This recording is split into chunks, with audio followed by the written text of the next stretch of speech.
με κάποιο άλλο από τα κόμματα της. Μα μπορώ εγώ τώρα εκ των προτέρων να δηλώσω πάω με το ΣΥΡΙΖΑ ή με τη Νέα Δημοκρατία? Εμένα οι ψηφοφόροι είναι δυσαρεστημένοι, είναι προδομένοι ένθεν και ένθεν από παντού. Αν πάω και δηλώσω θα πάω με το ΣΥΡΙΖΑ, με κορμό το ΣΥΡΙΖΑ ή με κορμό τη Νέα Δημοκρατία, οι μισοί θα μου φύγουνε. Αυτό είναι ασυναρτησίες του Κουρουμπλή. Εσείς τώρα που είστε ανεξάρτητος, άλλο τώρα ένα κόμμα να είναι όπως ο Καμένος δεξιός που πήγε αριστερά, άλλο είναι παραφύσιν. Αλλά η φυσική του τέτοια είναι να πάει με τη Νέα Δημοκρατία. Αυτός είναι εύκολο να δηλώσει ότι πάω με τη Νέα Δημοκρατία. Εμείς όμως που είμαστε κεντρώοι και έχουμε ενστάσεις και για την τηρηθήσα γραμμή του ΠΑΣΟΚ, της ΣΥΡΙΖΑ και της Νέας Δημοκρατίας, πριν τις εκλογές μπορούμε να δηλώσουμε με ποιον θα πάμε? Με κανέναν δεν θα πάμε, αφού και οι δύο μας πρόδωσαν. Γιατί και του Τσίπρα του στείλα 9 σημεία και κοροϊδεύανε. Και έβγαινε ο Φλαμπουράρης, τα 4 λέει τα κάνουμε και ούτε πια έλεγε. Ένα κόμμα σας έστειλε 9 σημεία. Ελάτε να συζητήσουμε αν είστε σοβαροί.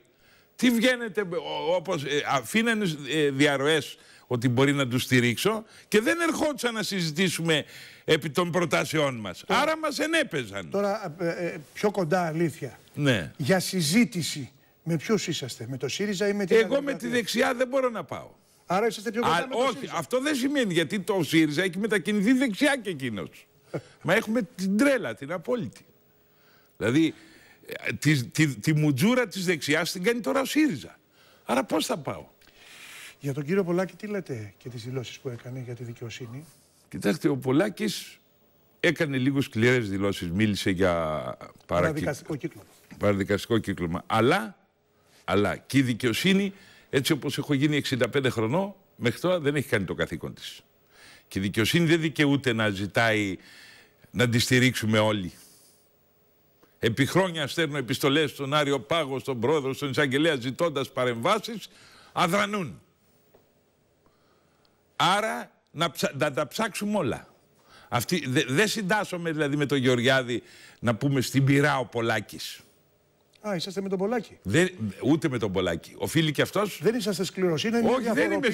Μα κύριε Παπαδάκη μου, εκ της πείρας μου των τελευταίων 35 ετών, η δικαιοσύνη δεν κάνει το καθήκον της. Άρα κάτι συμβαίνει.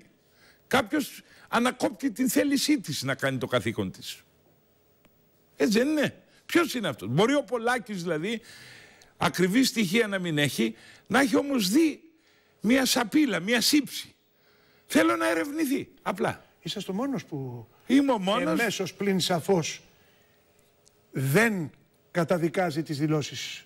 Κύριε Παπαδάκη μου, η δικαιοσύνη κάνει καλά τη δουλειά της? Αν την έκανε καλά, δεν θα είχαμε τόσους κλέφτες και τόσους λοποδίτες. Αδρανή η δικαιοσύνη. Ναι, και όταν η δικαιοσύνη όμως κάνει καλά τη δουλειά της, ναι, την κατηγορούν πάλι. Το πολιτικό σύστημα δεν εφαρμόζει τις αποφάσεις. Εντάξει. Είδατε αλλά και αυτοί για το λένε, ναι, για τις συντάξεις. Ναι, αλλά και οι δικαστές ξέρουν αν το κράτος έχει λεφτά. Βγάλανε για τους ένστολους να τους δώσουμε τα αναδρομικά. Γνωρίζουν αν έχει λεφτά το κράτος. Ο δικαστής μπορεί να είναι νομικά κατερτισμένος, αλλά δεν γνωρίζει αν τα οικονομικά του κράτους είναι ανθυρά να δώσουμε. Όταν δεν φροντίζει όμως δηλαδή, το κράτος... ένας νόμος και έρθει στη Βουλή περνάει από επιτροπές οικονομικών που μας λένε αν υπάρχουν λεφτά και πόσο κοστίζει. Βεβαίως. Η δικαστική απόφαση πριν βγει δεν έχει ο δικαστής του αρμοδίου οργάνου έγκριση να πει ναι κύριε δικαστά μου υπάρχουν λεφτά, δώστα. Αν γίνει